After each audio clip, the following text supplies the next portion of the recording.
everyone. In today's video, I'm going to be showing you a vampire themed design, and I went with Dracula to be more specific.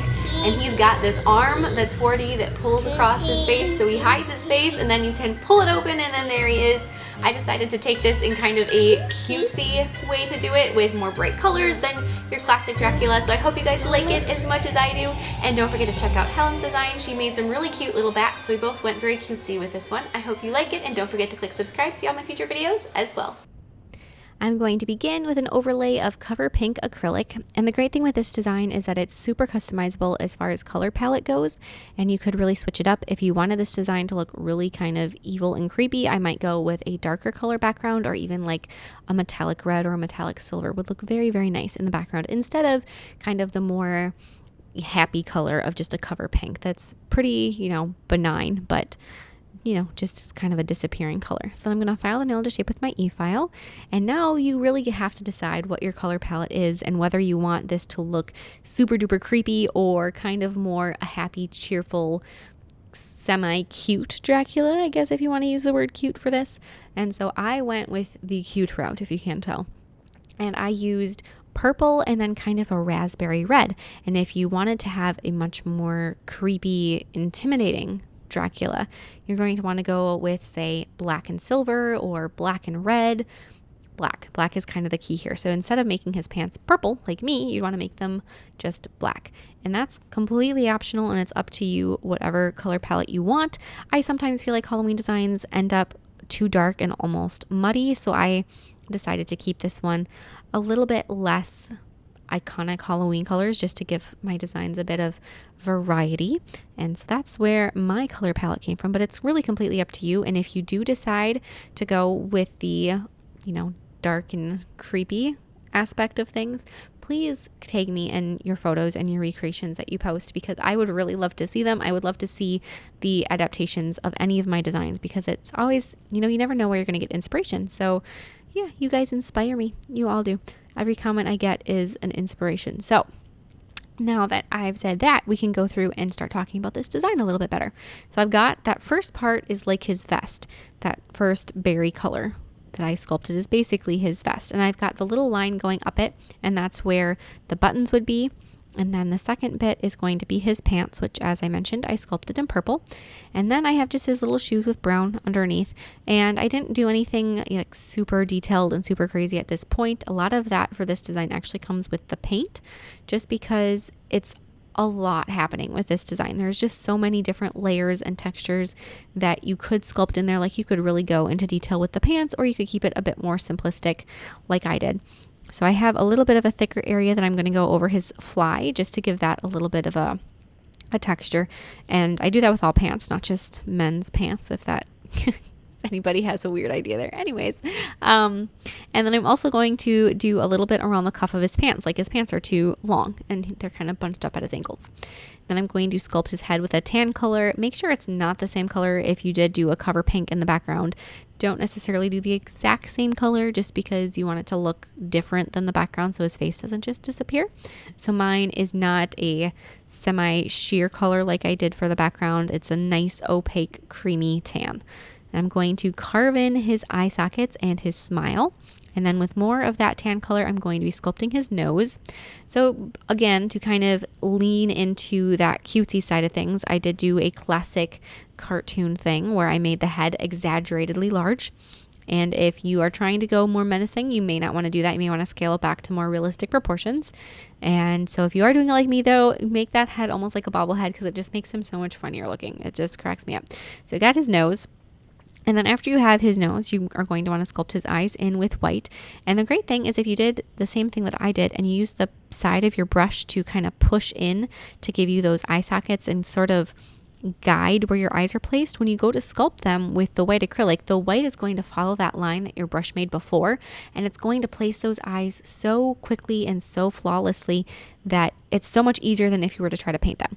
So if you are somebody that likes to use acrylic and you know, typically paint your eyes, maybe just give it a test and see how it is when you make an indent for an eye and then place the eye in there, because you may find that it's actually a lot easier than you may imagine. I also sculpted his ear, and then I'm going to go back to my purple color and I'm going to be sculpting the really high collar of his cape. So don't worry about his arms yet because of the way that his arms are off the nail. We're going to be sculpting those separately. So for now, just worry about the things that are permanently attached to the nail and sculpted on it. So we got just that little bit of his collar that's showing. It's really just a skinny section, not too much of it shows. And then I'm going to go through and I'm going to be adding his hair with black. And if your black acrylic is like mine, and I know that there's oodles of brands, but every one that I've tried is like this. And so, take my notes as you will, especially if yours is a different thing. I know a lot of people say that the Tones black acrylic is unlike any other, and that I've heard a couple people say that Tony Lee's black acrylic, the design by Tony, is really nice too. So maybe those are different. But for the black acrylics that I've personally tried, I find that you have to use them a little bit wetter to get nice clean lines, and even then that's a little bit sketchy. So if your black acrylic is like mine, don't worry if the lines are a little bit funky and not perfect. It is so much easier to try to fix those with paint later than to really overstress about getting them perfect now. And that actually goes with almost everything when you're sculpting. If the lines are just a little bit strange and you feel like you can fix them with an outline later, go ahead and do it. There's no reason that it has to be perfect underneath the outlines, especially if you already intend to outline and you know that you can fix it later. You can always just do that and not worry about it. I'm going to add a streak of gray in his hair, just a little bit, not overdo that. I don't want him to look striped or like a skunk, but just like a very subtle little streak.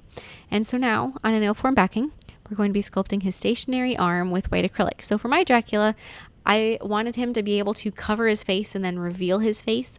And so the one arm is just open, just stationary, like I said. And so we're going to start with his white sleeve of his shirt, because that berry color is like a vest. And so you got the white sleeve coming out, and it's a little bit of a older fashioned style with the bell cuff that comes out. I guess it's not a bell. What would it be? Anybody is super into fashion terminology. What is it called when it kind of like poofs out and then is cinched at the wrist? Somebody will know. I know people always help me out with these things. Anyways, so that's the kind of sleeve you want. So you want it to be a teardrop that almost is bigger at the wrist than at the shoulder. And then with your purple acrylic again, you're going to sculpt wow, I'm having issues, like the wings of the cape coming down. And when you do that, kind of pull them out into like the long points, almost as if you're sculpting a bat wing. And then it actually comes up and around just like the top of his hand, because he's holding his cape out, which is how it flares like that. So it comes up and around just a little bit. Now, after you have the purple on there, this is going to sound weird, but you're going to take your berry color and you're going to add a second layer of it, or a layer of acrylic over the purple that's underneath. And it's going to give you kind of like a two-sided effect, so that the back of the cape is one color and the inside lining is a different color. And if you don't want to do it with acrylic all the way that way, you could certainly paint it. I actually ended up painting the inside lining of my cape with red anyways afterwards, just because it didn't seem quite opaque enough and it looked a little bit blotchy to me. But that's completely dependent on your brand of acrylic. Some of them are going to really look opaque and you won't need to worry about the blotchiness. If yours is like mine and has just a little bit of a sheerness to it, you may have to deal with it that way. So after you have that arm sculpted and it's 100% set, you can glue that to Dracula's shoulder, just like so. And it actually looks really good just like that. You won't have to necessarily blend anything in place, but I would probably recommend blending it in place with a little bit more acrylic, just to make sure that it's really strong and isn't going to pop off. Then for the other shoulder, you're going to take your e-file and drill out a little indent, remove the dust, and then glue a bead into the indent. And then you're going to secure the bead to the shoulder and to the nail with a little bit of your red or berry color acrylic. So just take a little bit and make sure that that bead is not going anywhere. Then string a piece of wire that has a loop-de on the end, and then you're going to close that so you've got this wire that's attached to a bead like a hinge. And then you're going to sculpt all of your arm pieces for the second arm on a nail form backing. And when you're doing this, don't sculpt them all together quite like I did for the first one. So the first one, you can pretty much sculpt it 100%, layered all together. For the second one, you're going to want to sculpt just the white of the sleeve and then place that on your wire. And then if you want, you can flip that wire over at this point and do this now, where you kind of round out the back of the arm, because this arm is mobile, so you're definitely going to see it from all angles. You want to make sure that it doesn't have a flat spot or that the wire doesn't show out the back. You want that wire to be covered up as completely as possible. So now I'm going to be sculpting the cape coming down with the purple acrylic once again, making those long kind of stripies. And then I'm going to attach that to the back of the arm. So pick it up while it's still kind of wet. and then place it on the back of the arm. Mine ended up curing a little bit quicker than I thought it was going to, so I didn't want to stick at first, but as you can see, it will stick. And then secure that to the arm with a little bit of purple acrylic, and you can kind of trace that right along the top edge of the arm. I'm going to cut off the extra wire that I have, and then I'm going to add another layer of that, or I'm going to add his hand, and then I'm going to add that red-pink lining to the inside of the cape. So even if you plan to, say, paint the inside of the cape, if you do that red lining on one side, just make sure you do it on the other side, just to verify that it's going to look the same from side to side. Because even if you think, well, I'm going to paint it anyway, I won't have to deal with it on this side, just, better be safe than sorry. And then add a little bit more of that purple edging coming all the way down that outside edge of the cape. So it looks like a little bit of the cape is overlapping his hand. Plus, that way you don't have to sculpt many details to a hand. And I don't know if you guys are like me, but I really don't like painting hands or sculpting hands personally. But then I'm going to take some acrylic paint, like I mentioned, and I'm going to be painting the inside liner of my coat with a bit of red just to brighten it up a little bit. It is going to still bring some of that berry tone through, so I didn't overdo that red, but just to kind of smooth it out. And then with black acrylic paint, all of the details to Sir Dracula. And there's a lot, like I said, there's a lot of painting that goes into him. So I'm going to start on his face, and I'm going to paint in his mouth, and then I'm going to start adding all of the details to his eyes.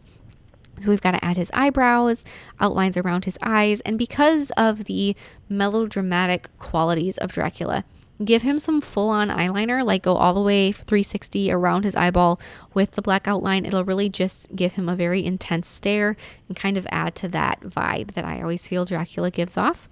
And then go through and go to outlines on pretty much everything, especially if you're going for the cutesy sort of look that I was. Then you want to make sure that everything is nicely outlined and super clean and easy to see.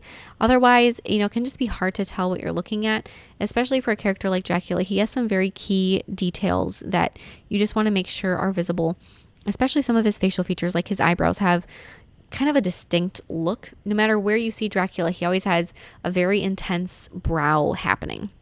So make sure you don't forget that, and then go through and do all the outlines on his cape. All those little outlines on the cape is going to make everything a bit more, just visually logical. And then add a little bit of a white highlight to the inside of his eyes, and then on his sleeves. And you're also going to want to take that white paint and use it to add his teeth. So for his upper teeth, you're going to want to just do 2 teeny tiny little pointy triangles, and then for his lower row of teeth, I added actually like the bottom teeth and then the 2 pokey ones too. So you've got all those teeth in there, and then you can go through and clean those up with some black paint if you need to, and you can keep adding details, going back and forth between, black and white, and adding as much as you want. If you do sculpt him with black as far as like his clothing, I would take some gray like I'm doing on his hair and add just a little bit of detail here and there just to bring some of the color out, and then apply a layer of gel sealer to the background. There isn't much background that shows, but the little that's there, I always like to have a shiny background because I think it makes the matte 3D art show off a little bit better and kind of clear up just, what's background and what's foreground. And then apply some matte top coat over Dracula. Really make sure that you seal everything in, because that's what's going to protect the paint as, time goes on. Hand washing, just keep it from fading away. So here he is. I absolutely love him, and that reveal is just so cool. I love that you can pretty much cover up his whole face with that arm if you want to. I hope you guys love this design as much as I do, and please share any recreations with me on Facebook or Instagram. And don't forget to click subscribe so you can see all my future Halloween designs as well. Bye!